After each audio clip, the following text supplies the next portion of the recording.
ఏపీలో వైసీపీ ప్రభుత్వ హయాంలో జరిగిన మద్యం కుంభకోణంపై సిఐడి ముమ్మర దర్యాప్తు జరుపుతోంది. ఈ కేసులో ఇప్పటికే రాజ్ కసిరెడ్డితో పాటు పలువురిని అరెస్టు కూడా చేసింది. విచారణలో వీరిచ్చిన సమాచారం ఆధారంగా గత ప్రభుత్వంలో సీఎం జగన్ దగ్గర సీఎంఓలో పనిచేసిన అధికారుల్ని అరెస్టు చేసేందుకు సిఐడి సిద్ధమవుతోంది. జగన్ ఓఎస్టీగా పనిచేసిన కృష్ణమోహన్ రెడ్డి, సీఎంఓ కార్యదర్శిగా పనిచేసిన ధనుంజయ రెడ్డితో పాటు స్కామ్లో ప్రమేయమున్న బాలాజీ గోవిందప్ప లిక్కర్ స్కామ్లో అరెస్టు కాకుండా తమకు ముందస్తు బెయిల్ ఇవ్వాలంటూ హైకోర్టులో వేర్వేరుగా పిటిషన్లు దాఖలు చేశారు. దీంతో ఏపీ ప్రభుత్వ అభిప్రాయం తీసుకొని చెప్తానని హైకోర్టుకు తెలిపారు. దీంతో వీరికి ఇప్పటికిప్పుడు ముందస్తు బెయిల్ ఇచ్చేందుకు హైకోర్టు నిరాకరించింది. లిక్కర్ స్కామ్లో ఇప్పటికే అరెస్ట్ అయిన కొందరు నిందితులు తమ పేర్లు చెప్పారని, కాబట్టి తాము అరెస్ట్ అయ్యే అవకాశం ఉందని బాలాజీ గోవిందప్పతో పాటు కృష్ణమోహన్ రెడ్డి, ధనుంజయ రెడ్డి భయపడుతున్నారు. ఇదే విషయాన్ని కోర్టు కూడా చెప్పారు. అయితే హైకోర్టు మాత్రం ప్రభుత్వ అభిప్రాయం తీసుకోకుండా ముందస్తు బెయిల్ ఇవ్వలేమని తేల్చి చెప్పేసింది. అయితే ఆలోపు సిఐడి వీళ్లను అరెస్టు చేయకుండా హైకోర్టు మధ్యంతర ఆదేశాలేవీ ఇవ్వనందున ఏం జరుగుతుందన్న దానిపై ఉత్కంఠ నెలకొంది. హైకోర్టు వ్యాఖ్యలతో తాడేపల్లి ప్యాలెస్లో గుబులు మొదలైనట్లు తెలుస్తోంది. వాస్తవానికి మద్యం కుంభకోణంపై సిఐడి విచారణ ప్రారంభమైన రోజు నుంచే వైసీపీ నేతల్లో అలజడి ప్రారంభమైంది. ఎందుకంటే మద్యం కుంభకోణం మొత్తం కూడా తాడేపల్లి ప్యాలెస్ చుట్టూనే తిరిగింది. లిక్కర్ స్కామ్లో వేల కోట్లు చేతులు మారుతాయనేది తొలి నుంచి వినిపిస్తున్న ఆరోపణ. అంతా ముందు నుంచే ఊహించినట్లే మూలాలన్నీ తాడేపల్లి ప్యాలెస్లోని అనకొండ దగ్గరే మొదలైంది అనేది బహిరంగ రహస్యం. అయితే ఎక్కడా తన పేరు నేరుగా బయటకు రాకుండా ఓ చైన్ బిజినెస్ మాదిరిగా వేల కోట్లను హవాలా రూపంలో దేశం దాటించిన ఘనత ఆ అనకొండకే దక్కుతుంది.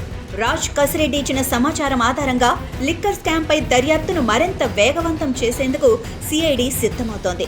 ఇప్పటికే ఎంపీ మిథున్ రెడ్డిని విచారించిన పూర్తి వివరాలు లభించకపోవడంతో మరిన్ని అరెస్టులు చేసేందుకు సిఐడి పావులు కదుపుతోంది.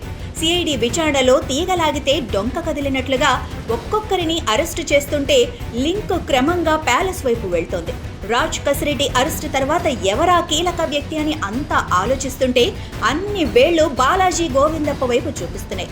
నిన్న మొన్నటి వరకు ఎవ్వరికీ పెద్దగా తెలియకపోయినప్పటికీ ఈ బాలాజీ గోవిందప్ప గురించి ప్యాలెస్ పెద్దలకు, వైసీపీ అగ్రనేతలకు మాత్రం బాగా తెలుసు. వైఎస్ భారతిరెడ్డిని నిర్వహిస్తున్న భారతీ సిమెంట్ సంస్థలో గోవిందప్ప బాలాజీ హోల్ టైం డైరెక్టర్గా ఉన్నారు. 2010 నుంచి భారతీ సిమెంట్ సంస్థలో బాలాజీ గోవిందప్ప ఫైనాన్స్, ఐటీ విభాగాలకు డైరెక్టర్గా వ్యవహరించారు. ఇవన్నీ పక్కన పెడితే వైఎస్ భారతిరెడ్డికి అత్యంత సన్నిహితుల్లో బాలాజీ గోవిందప్ప ఒకరు అనేది వైఎస్ కుటుంబ సభ్యులకు, వైసీపీ అగ్రనేతలకు తెలుసు. లిక్కర్ స్కామ్లో ఒక్కొక్కరిని అరెస్టుతో కలుగులో ఉన్న ఎలుకలన్నీ ఒక్కొక్కటిగా బయటకొస్తున్నాయి.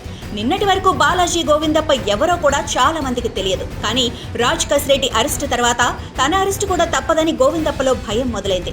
దీంతో వెంటనే హైకోర్టులో ముందస్తు బెయిల్ పిటిషన్ దాఖలు చేశారు. గోవిందప్పను అరెస్టు చేసి విచారణ జరిపితే ఆయన నోటి నుంచి వచ్చే ఫస్ట్ పేరు వైఎస్ భారతిరెడ్డి.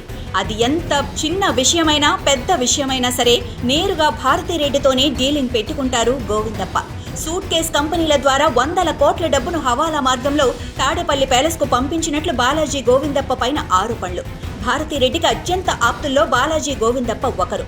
దీంతో గోవిందప్ప ముందస్తు బెయిల్ కోసం ఏకంగా హైకోర్టునే ఆశ్రయించారు. కానీ ఉన్నత న్యాయస్థానం మాత్రం ప్రభుత్వ అభిప్రాయం కోరింది. దీంతో వైసీపీ నేతల గుండెల్లో రాయి పడినట్లయింది. గోవిందప్పను అదుపులోకి తీసుకుని తమదైన శైలిలో సిఐడి అధికారులు విచారిస్తే మేడం పేరు చెప్పటం ఖాయమంటున్నారు ప్యాలెస్ సన్నిహితులు. అదే జరిగితే వెంటనే మేడం కూడా అరెస్ట్ అవుతారా? అదే జరిగితే పెద్దసారు పరిస్థితి ఏమిటి తెలియాలి అంటే కొన్నాళ్లు వేచి చూడాల్సిందే.